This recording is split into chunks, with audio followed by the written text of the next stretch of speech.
reports that somebody had been shot. 911, where's your emergency? I just heard some gunshots and there seems to be a person on the ground not responding. Stop.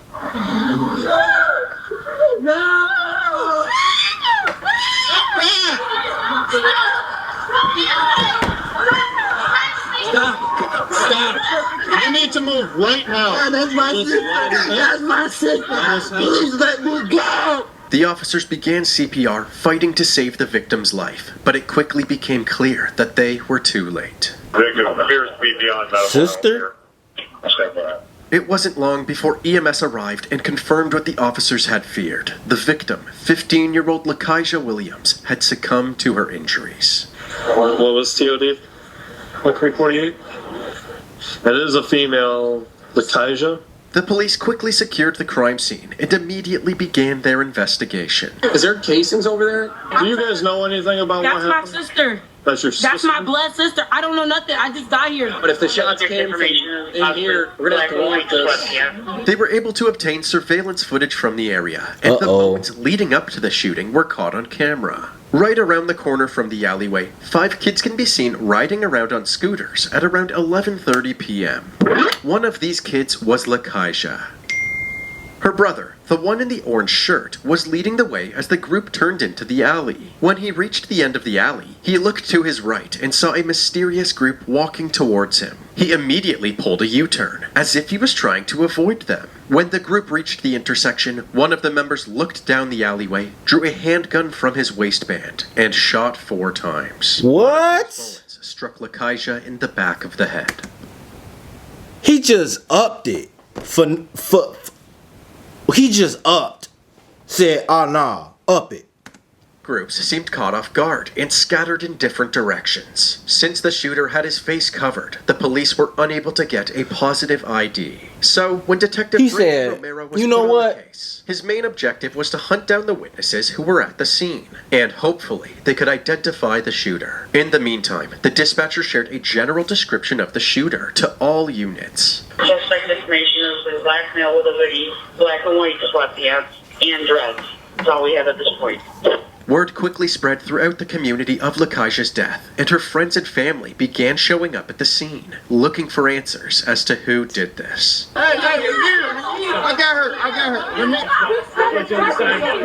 Since the police didn't have much information at this point, they asked Lakaija's family to visit the station the next morning. I can tell you guys personally that we have a really good start on this case. Okay. Did you guys get the video from the cinema? Yes. Yeah, we got video and we watched. I mean, there's a guy right now actively. We're pulling cameras after camera throughout the city. The only unfortunate thing is we can't positively identify the shooter's face. If they ain't gonna talk, there ain't nothing we can do. We understand that there's going to be juvenile, young little kids that ain't going to want to talk to us as this moves forward, but at the end of the day, we'll get there. Okay. Trust me, we'll get there. The family had important information to share with the detectives. They had reason to believe that Lakaija wasn't the intended target of the shooting. Instead, it was more likely that one of Lakaija's friends had angered a local gang member after a fight that had recently taken place. Unfortunately, they had no idea who was involved in the fight. Do you have any idea when this fight was? That was a couple weeks ago. A couple weeks ago? Although this information was useful, the detectives explained that speculation alone wasn't going to bring justice to Lakaija's killer. Biggest and most important thing out of this whole thing is we have to work backwards, identify the people that she's with. We gotta be able to prove stuff. It's great being able to have you guys pass on information, but that's called hearsay in the court's eyes. You can't go up on the stand and testify to that. Right. We have to hear it from the people that actually saw it. So moving forward, if anything else comes up, names, please just call us. Or if you're able to talk to any of them that you know are there now for sure, and they're willing to talk to us, because at the end of the day, we got to piece this together. She was going to be somebody. She was going to go to the NBA. There's not a shadow of a doubt in my mind. I don't care what she had going on. What happened did not happen. Yeah. I just want justice. At least I know that y'all are trying to figure out what's going on. Trust me, we're doing it. I'm going on about 12 hours. She pretty calm. I would have been pissed. I'm in there yelling. Honestly. just like the last 3 days. So believe me, it's a priority. There's a lot of work being put into it. Detective Romero spent the next 48 hours organizing all of the security footage gathered from around the city. Goofy. And he managed to follow the shooter's movements throughout the night of the murder. Finna track him Nothing all the way seemed back out to the of home, to the ordinary, crib. as the shooter spent the night roaming the streets of downtown Grand Rapids. He picked up some friends along the way, and eventually, it was the same group of people that were present during the shooting. Unfortunately, Detective Romero still couldn't identify who this suspect was because of the mask he wore all night. However, after the shooting, about 2.5 blocks away from the scene of the crime, he was finally captured walking down the sidewalk without a mask Goofy. on. He eventually met back up with his friends, and they got in a car and drove away. Now that he had a better shot of the shooter's face, Detective Romero asked Lakaja's sister and one of her friends to come to the station for an interview, hopeful that they could put a name to the killer's face. You guys know why you're here. Do you understand? Right. We are investigating what happened to your sister. What do you know about what happened? I was at home. I was supposed to meet her downtown. But then, literally, like 30 minutes after they got downtown, I got a call, and it was like, Lakaja got shot. And I was like, what? By who? Okay. I'm going to show you a video. I just want you guys to tell me who it is. Okay. Don't tell me they know the little boy. Yes, that's just like him. And why is he not? That's irritating. Very day. 18-year-old Josiah Pittman is a troubled teenager who also happens to attend the same high school as Lakaja and her siblings. He lives in a rough neighborhood in Grand Rapids where gun violence is common, and so you gonna kill the girl you go to school with and just not think nobody recognize you? death is frequent. How do you know, Joey? I knew him since I was in middle school. I'm telling you, that was every day. Yeah, almost every single class together. Like, oh, really? Yeah. Okay. Oh, but we still like kept in touch. Like even after Lakaja died, I did text him and kept everything cordial. Like I didn't even know nothing. I just asked him on the phone, like, "You killed Lakaja?" And he told me no. He lied. So, but I would go and identify that boy. I would go, if he go to court for this, I'm going to be at every single one. I don't care. And at least I'm going to go knowing that I spoke up for Lakaja. And has he even been brought in? Do you still have enough evidence right now? Even though this was a step in the right direction, they couldn't arrest Josiah until a witness that was actually at the crime scene could confirm that he was the shooter. The problem was that none of the witnesses were coming forward. So, on July 1st, 2024, the Grand Rapids Police Department released They finna wrap up all y'all now. Now they FBI, open up! Surveillance Who finna footage on snitch? their social media. In the footage, Josiah's 5 friends can be seen, 4 males and 1 female. They appeared to be high school kids. The female snitching. Possibly in their late teens.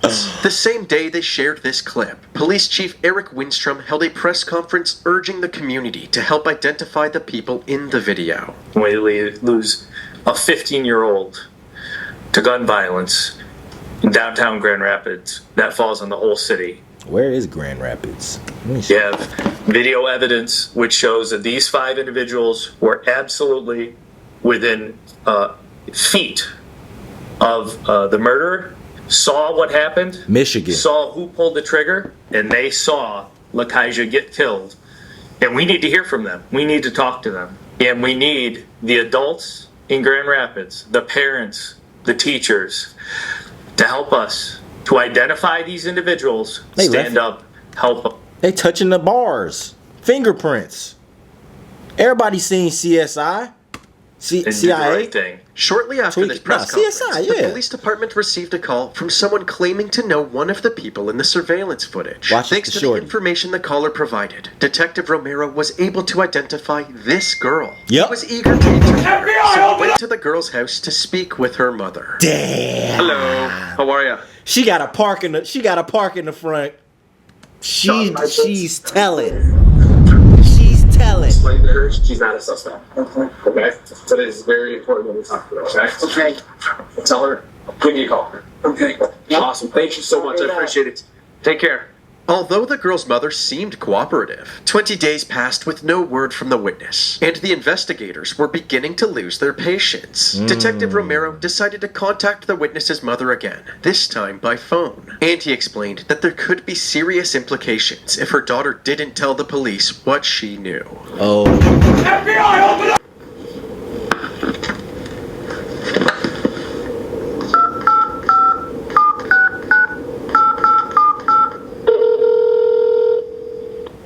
Detective Romero. Hey, how are you? Well, I can explain a lot of things to you that will probably ease your mind. There was a homicide that occurred down in the city of Grand Rapids, and I've identified your daughter as being one of the, I'm going to call her a witness because that's what she is. I can tell you this right now. She was within feet of the individual who fired the shots. And now, do I believe she knew that it was going to happen? I don't. And that's just based on body language, but she was with the suspect. She just needs to understand that I am investigating a violent crime. If you lie during a violent crime investigation, you can be charged with it. Damn. Okay. She telling. You're welcome. Bye-bye. The wheels were now in motion, and it seemed like a witness interview was finally going to happen. But before the interview could take place, somebody called the police department reporting a stolen vehicle, a seemingly unrelated incident. It didn't take long for the officers patrolling the streets to track it down. They pulled the vehicle over, and as they approached it, two people hopped out and booked it. They're bailing. Rosemary and Evergreen. Don't tell me it's Shorty. Hey, stop, dude! Stop! The two suspects were surrounded, so they began cutting through random properties and hopping fences. Stop! Turn on phone. Get back yards. The officers were right on their heels. Eventually, they were able to catch up to one of the perpetrators and tackle him to the ground. We're gonna take it on the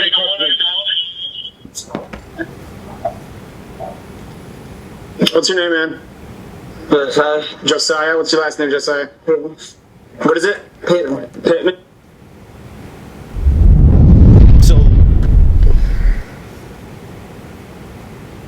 he just a hothead, obviously. The officer had no idea who Josiah Pittman was until he checked his record and discovered that he was the prime suspect in Lakeisha's murder. Alright, man, you can step on out.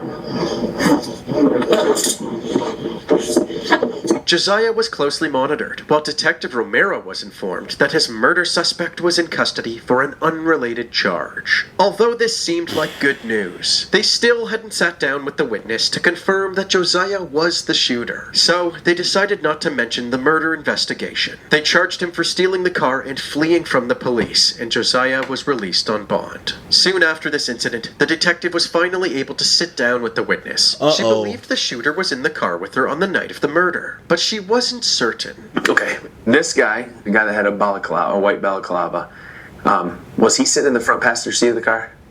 Where were you sitting again? Did you know anybody had any weapons inside the car? Did anybody talk about having any weapons? No. Okay. So just on this picture, I just want to make sure I'm clarifying. The guy that had a balaclava.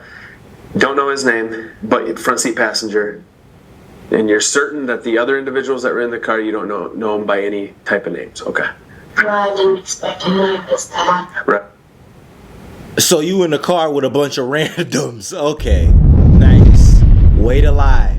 You finna go to prison right with him. No. So if you were to see a picture of him, would you be able to tell me that the person who's in the car? Okay. Okay, I'm going to show you the video here captured from the downtown area. I just want you to tell me if you recognize the individual. It's only a 9-second clip, okay? Just the dude that was in the passenger. Okay. The detective finally had what he needed for an arrest, a witness who confirmed that Josiah Pittman was the shooter. Investigators quickly tracked Josiah down to a residence in South Grand Rapids, and Detective Romero assembled a fleet of cruisers, a K-9 unit, and a SWAT team to execute his arrest. A drone was also deployed, so if anybody went in or out of the house, law enforcement would know. Suddenly, one of the units noticed somebody down the street that looked like Josiah. That's one is walking southbound, all black with red shoes on. You know, an SRT, want to make initial contact, please. Moving in. The units surrounding the house stood by, while the SWAT team moved in on Josiah. He's compliant. However, it was a false alarm. The person they saw was just a random guy. So, the officers surrounding the residence were given the green light, and they ordered Josiah to come outside. Josiah, we have a K-9 on scene. Do not attempt to flee. We're not here to hurt you. Do as you're told. You will not be harmed. Exit the front door with your hands up. Hands up! Hands up! Put your hands on your head! Hands on your head. Put your hands right back up. Josiah slowly exited the house, carefully following the SWAT team's demands. Start walking towards us. Just listen to what we say. Got him. He was put in handcuffs and placed into the back of a police cruiser. They transported him straight to the police station and brought him into the interrogation room for questioning. Do you have any idea why you're here? At all? I just want to bring your attention back to May 18th. He called. If you didn't know, I would have been like, yo, why am I here? Why am I here? He called. Specifically in the downtown Grand Rapids area. Do you remember anything about being down there? No. Oh my gosh. They got you on camera. Did you happen to hear about a 15-year-old girl being shot in the downtown area? Yes. You did see that? Maybe it should happen to the person that shot that girl. You know?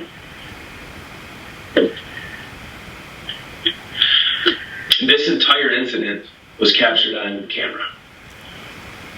And I want to hear your side of the story as to what happened. I want to hear it from Josiah Pittman. I don't recall. Oh, now you don't recall. Do you recall being there? Is it possible you were there? You were not down there. You don't know? Oh, you don't know. This is your opportunity. What's that? I don't remember. You don't remember? Detective Romero's emotions were already running high, with Lakaija's killer sitting right in front of him. And Josiah playing dumb was only making things worse. Why? But the detective why, kept his cool. I want to know why. Why? To confront him with screenshots of the surveillance footage. Let's show you a picture. Who's that?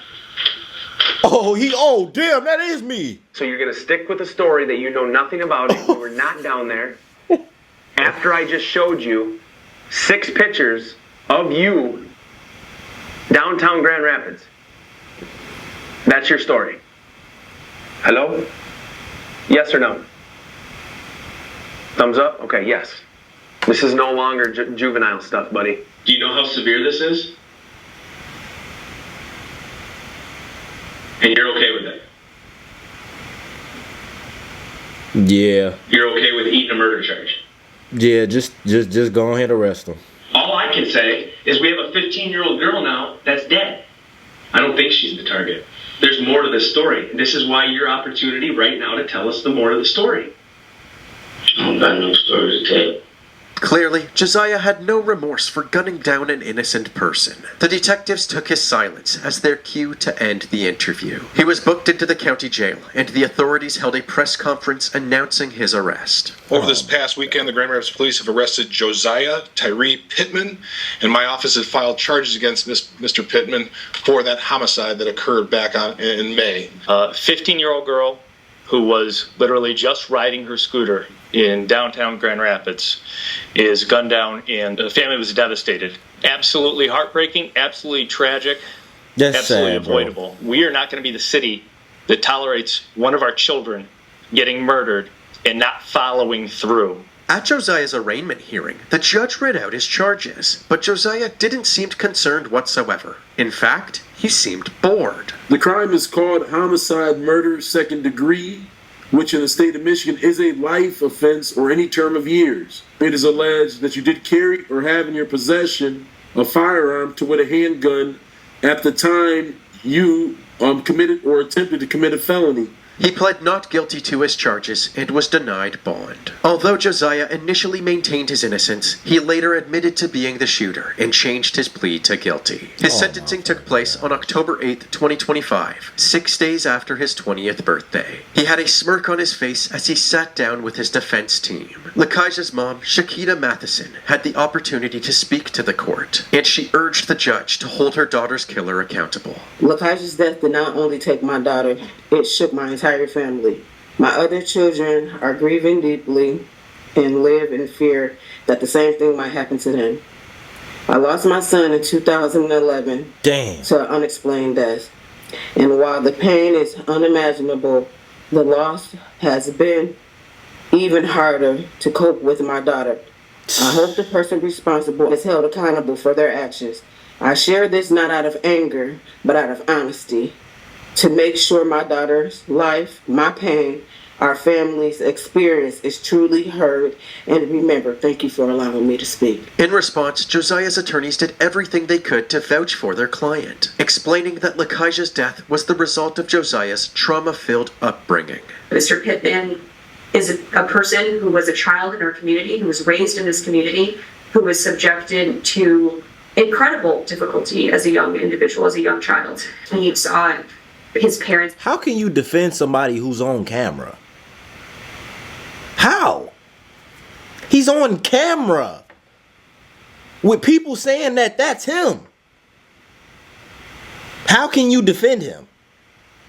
I get you want to make the bag. This your little internship maybe. Nah. I'm not taking this. Obviously he did it. He did it already. What am I going to do? What am I going to say that is going to change anything but make me look more of a clown? Being incarcerated, he saw days where he had no parent oversight. He was often moved from home to home. When you have a young child who is at a young age looking out his window and seeing a gunman try to shoot another person, when you're having... The man is obviously sick, obviously, because he came in there smirking. A person who I can knows say that individuals that he is closely associated with are involved in gang violence and knows that because of his connection to those individuals that he is a target, that he has in fact been targeted in the past. It created an immense trauma mindset, to be quite frank, and it created a situation for Josiah where he felt he was in a constant threat of gun violence. So how does it stop? How does the cycle, generation to generation, or at least in this case? Your Honor, I wish I had the answer. And Same here. And I think the reality is, I've known Mr. Pittman for a year now since he got arrested on this. And slowly, over time, he opened up. And the first ways that he opened up was showing profound remorse. Mr. Pittman's remorse is true. Josiah was also asked if he had anything to say. He read the message he had written aloud, apologizing to Lakaija's family for his actions. First, I want to apologize to the victim family for the sinful act that I committed, causing them great pain. Even though Lakaija was not my intended target, I was known under arrest for letting the devil take control of my actions when I heard the dead. I hope that the Lakaija family and friends can find it in the heart to forgive me. I understand them fully if they refuse to do so, because forgiveness is the gift that I honestly do not deserve. After taking everybody's statements into consideration, the judge handed down Josiah's sentence. It's going to be the sentence of this court.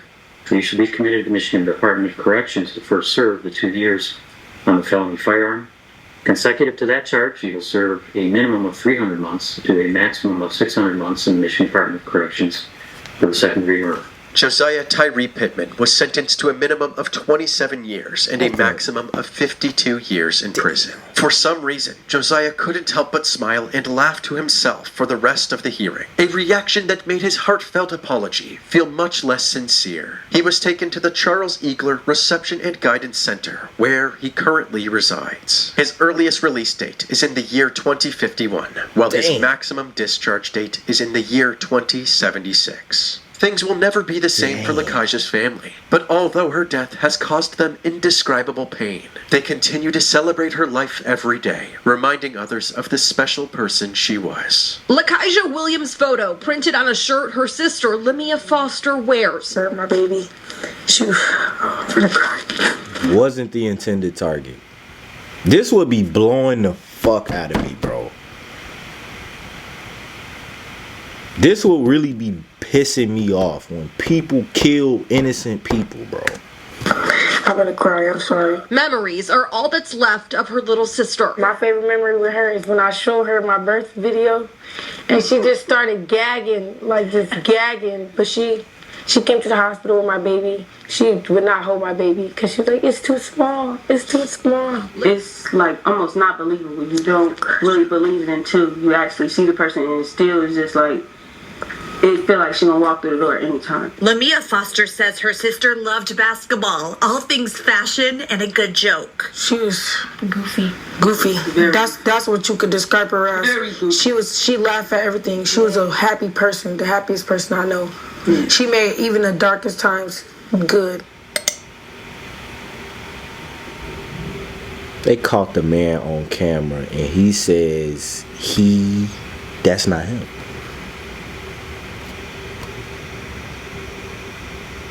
R.I.P. bro. R.I.P. bro. Prayers up to the family, man. They caught the murderer. But hey, shooting the innocent, bro. What year is this, bro? What are we doing?